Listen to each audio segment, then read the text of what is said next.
if he's the cure to ail the party, then cyanide is the cure for a headache. All right, last thing I want to run through with you guys, bro. Zorhan Mamdani. Yeah. Jesus. We've talked about this. I didn't say anything. Adrian. I didn't say anything. I don't have anything to offer. You don't have anything positive to offer. I dig it. I dig it. I know this. I know that seeing a democratic socialist. No, he's not a democratic socialist. Don't do that. No, don't do that. Don't do that. This is what he's labeled as. This Okay. is He's been labeled that way. Absolutely. He's labeled that way. I'll take it. He's been labeled. Call him something else at this point. Yeah. We're still figuring out what he exactly socialist and communist and all that other shit. This man labeled himself a democratic socialist. So let's leave it at that. But apparently he's doing enough at this point. And I'll let L spill his guts out. I don't have anything. No. I'm gonna give you the floor. But at this point, he's doing just enough that not only are traditional mainstream Democrats up in arms, right-wing conservative Republicans are up in arms, but if you look at the race right now, the mayoral race, you've got these motherfuckers trying to actually team up. Traditional Democrats and traditional Republicans trying to team up to get rid of him. Former Governor David Patterson today said somebody running for mayor is going to have to drop out to block Zorhan Mamdani. We can do this, but it's going to take a united effort, and it's going to take some sacrifice that someone is going to have to make. Patterson and others who've lobbied against Mamdani's Democratic Socialist platform say the field of 5 candidates gives Mamdani an advantage. So, I'm going to ask you this question. What is it about this dude Zorhan Mamdani, that has motherfuckers on both sides so up in arms that they want to get rid of him? Go ahead, L, especially since you said you don't have anything positive. I want you to go ahead and just lay it in. No, listen, first off, let me say this. I think what Mamdani is trying to do in New York is admirable, right? So I'm not even going to offer any overall critique of him. I will say what he's trying to put in place is admirable. He holds and he's trying to put forth things that would be absolutely beneficial for New Yorkers. The question, why is the Democratic establishment looking to usurp him and not have him be? It's part of the Democratic playbook. The larger component and the larger reason why they're trying to do it is because, one, the way he's been able to galvanize the city. He's been able to galvanize the city across race and class lines, which is the one thing that terrifies the Democratic Party more than anything else. Establishment Democratic Party. The establishment Democratic Party more than anything else is for the people to be united across race and class lines, because that right there, ladies and gentlemen, is when the revolution starts. End game. Yes, sir. That is over. So again, that is the end game, bro. This is consistent. We've seen this across the board from the Democratic establishment. We've seen it particularly, and again, it not only is because of the race and class unity that would be the thing that would terrify them, it is also his stance openly against things that he's seen taking place internationally. While there's some questions and there's some rumblings and some sprinkling and some people trying to taint the things that he said about the genocide taking place in Gaza, specifically his support of the Palestinian people. Intifada. They're trying to somehow say that he has Zionist things by pulling up things that he's never said. Because again, the Democratic establishment is very much in support. Maybe not be openly in support, but privately they are in support of what is taking place with regards to the genocide in Gaza. So you're looking to get somebody within a very important piece, New York, to make sure that they align with the view, perspective, and the ideology of the overall Democratic establishment.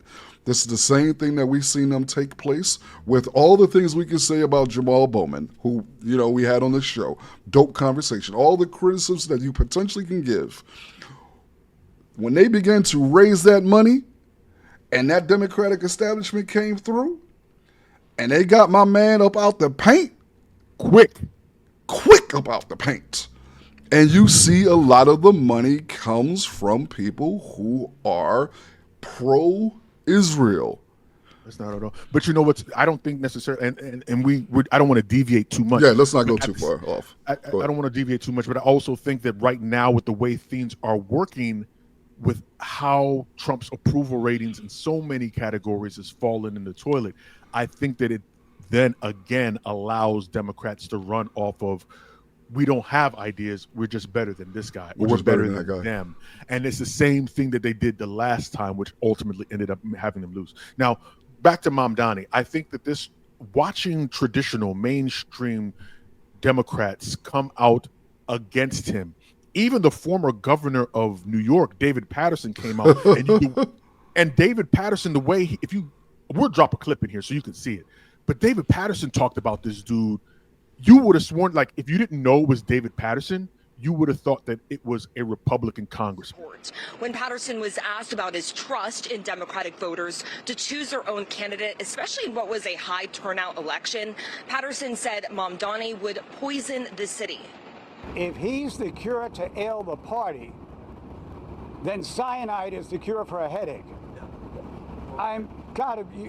Listen, the type of policies that he's raising, the type of antagonism that he exhibits when he talks about it, just doesn't strike me as indicative of the mayors who preceded him. Or a Republican state senator or senator. The way he was talking about Mamdani, like Mamdani is a communist, a socialist, and will ultimately be the destruction of New York City. Now, you guys correct me if I'm wrong, but I've always had this understanding that if you're a Democrat, it doesn't matter who they have on the ticket. You vote blue no matter who, except for when it comes to we're this. talking. You know, I mean, this whole situation exposes the simple fact that, you know, the established Democrat, the traditional establishment of the Democratic Party is committed to the status quo, not to change. Yeah, that is their commitment. They're committed to the way things are supposed to be, not the way things could be. But I think the genie's out the bottle, though. I think the Pandora's box has been opened. People see a glimmer of hope for actual change, and they're latching onto it. I'm not sure what they're going to do to stop it. Well, part of the thing that also I think that helps Mamdani in this situation is that he has a populist message, right, which makes him he does. more palatable to everybody. And then two, he seems extremely genuine.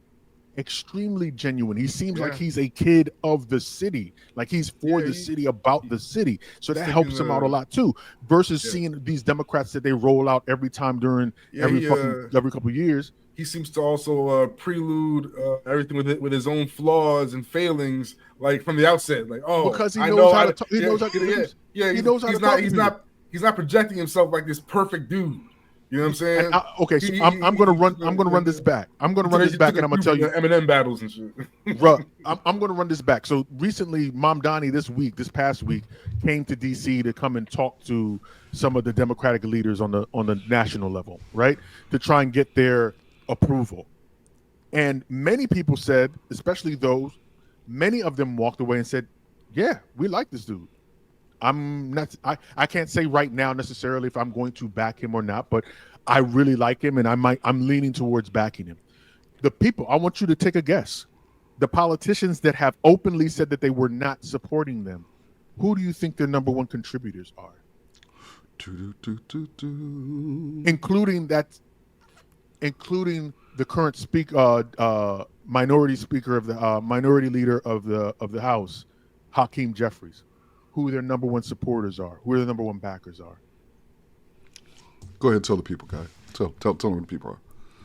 Every single politician that has openly come out, including David Patterson, who no longer is running, the number one supporters for their campaigns was AIPAC.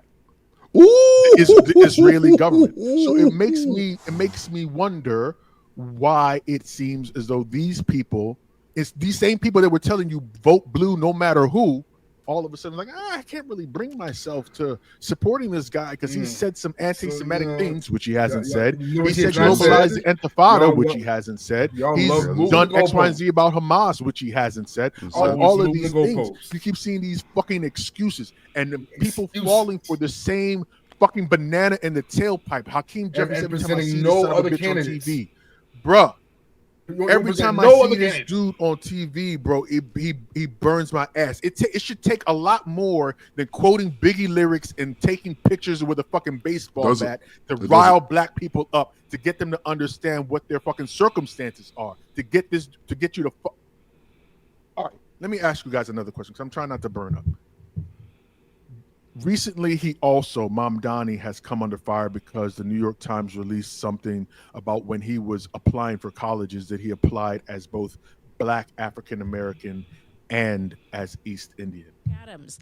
But the 33-year-old Democratic nominee who identifies as a Muslim immigrant from South Asian descent is coming under fire for a label he claimed as a high school senior applying for college. According to internal data from a hack of Columbia University the New York Times obtained, Mamdani, who was born in Uganda, checked a box that he was Asian, but also checked the box for Black or African American on his Columbia University application during a time when elite colleges factored in race in the admissions process. Mamdani says he did not consider himself either Black or African American, but rather an American who was born in Africa, adding it was an attempt to represent his complex background given the limited choices before him, not gain an upper hand in the admissions process. He was not accepted to Columbia and never attended the university. But Mayor Adams is calling it an insult to every student who got into college the right way, adding the African American identity is not a checkbox of convenience. For someone to exploit that for personal gain is deeply offensive. Does that bother you guys? Because a lot of people, especially, and I want to lay the groundwork, Mayor Adams jumped onto that and essentially is trying to rile up the Black community to say, look at what he's doing. This should be a concern for why you shouldn't vote for him. So I'm going to ask you guys individually, because Mamdani on his college application at 17 years old said that he sees himself as both Black and East Indian, does that bother you? That doesn't necessarily bother me because, when it comes to America and its requirements for existing here, you're required to abandon your culture and sense of identity when you come here and identify and put yourself into a pretty easy box that you can work with. I can't say why he would have selected that unless this is a direct reference to his actual parentage, or an acknowledgement of a need to classify himself in a way that this country will understand when they see him. It's the one thing that these FBA motherfuckers don't understand. That white supremacy looks at all of us as niggas. Don't give a fuck about you coming from North Carolina or from Ghana. You're all niggas. And so maybe Mamdani probably heard himself be called a nigga while he was there. Maybe someone called him a nigga. And he was like, I'll break that.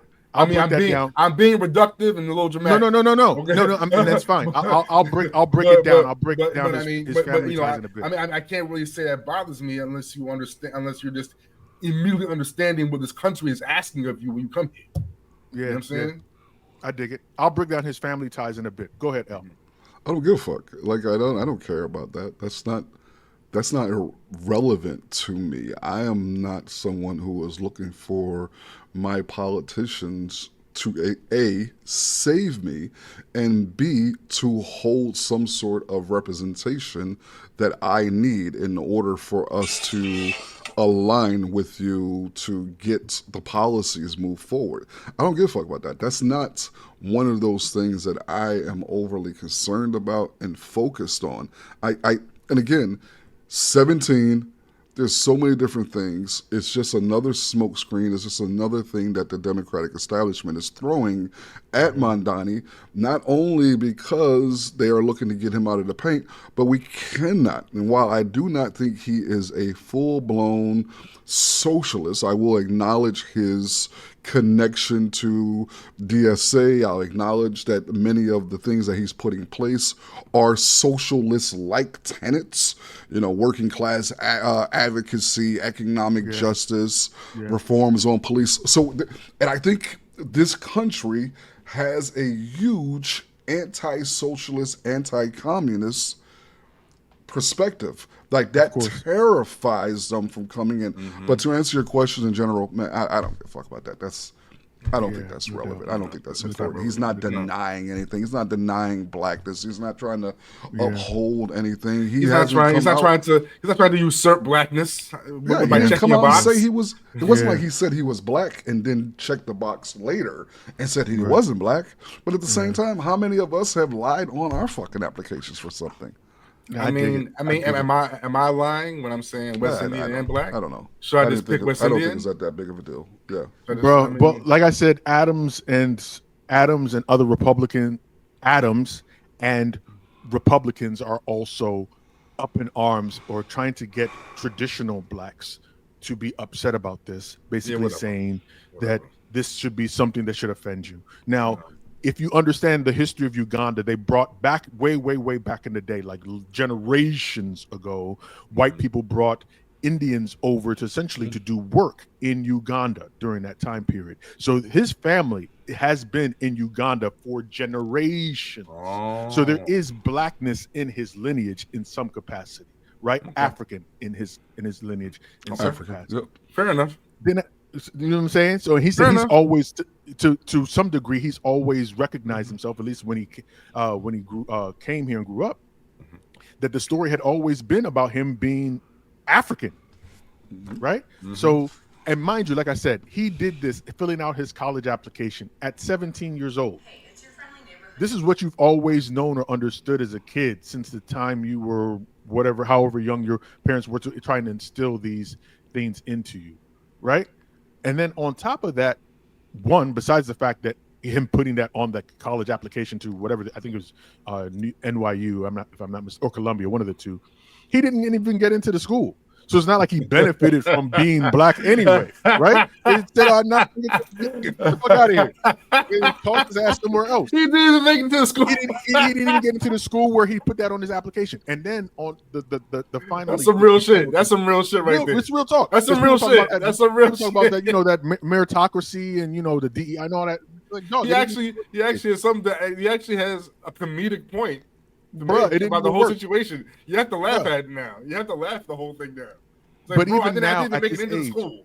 Bro, but then after all of that, at this age, someone asked him about it after this thing popped up, and he was like, bro, he broke it down. He's like, listen, this is my lineage. This is what I understood at the time. And as I grew up here in the United States and became an adult, and that's what this country tells him. That's what this country is telling him. He said, and recognized the delineation about things. I don't see myself that way. I still see myself as an African, but I know that there's a difference between being African, being black, and being African American, which is one of the reasons why after that point he doesn't do it. And one thing I also got to give this dude credit for. This dude has a fucking degree in African studies. There's a lot of motherfuckers that talk a lot of shit out in these streets that couldn't tell you near nothing of the history of black folks in this country, talk less about anywhere else. Even James Kyburn, who usually is there to fumble and fuck shit up for everybody, and even he has supported Mamdani. I lost 3 times before I got elected to the office. When I lost in the Democratic primary, I endorsed and supported the person that beat me. So I endorsed Cuomo. I'm now supporting the guy that beat him. That's what it's called being a good Democrat is all about. I see what he's trying to do. I understand it. And I don't agree with everything he has to say. But my job as a Democrat is to support the Democrat in the race. He said, I used to support Cuomo. I don't support Cuomo anymore. He's not a Democrat. And he lost. So I'm supporting Mamdani. And I think that everyone else should too. That is James Clyburn, the elder statesman of the House, the dude that makes moves behind the scenes that changes a whole bunch of shit. And publicly, you have fucking Hakeem Jeffries dancing around the question, talking about, well, I don't really know this dude that well, and apparently he said stuff about Israel that I'm not really a fan of, so we need to sit down and have a conversation about it, and blah blah blah. And you see that fucking talking point from every single Democratic leader or representative who has a major backing from AIPAC. That's how powerful it is. Anyway.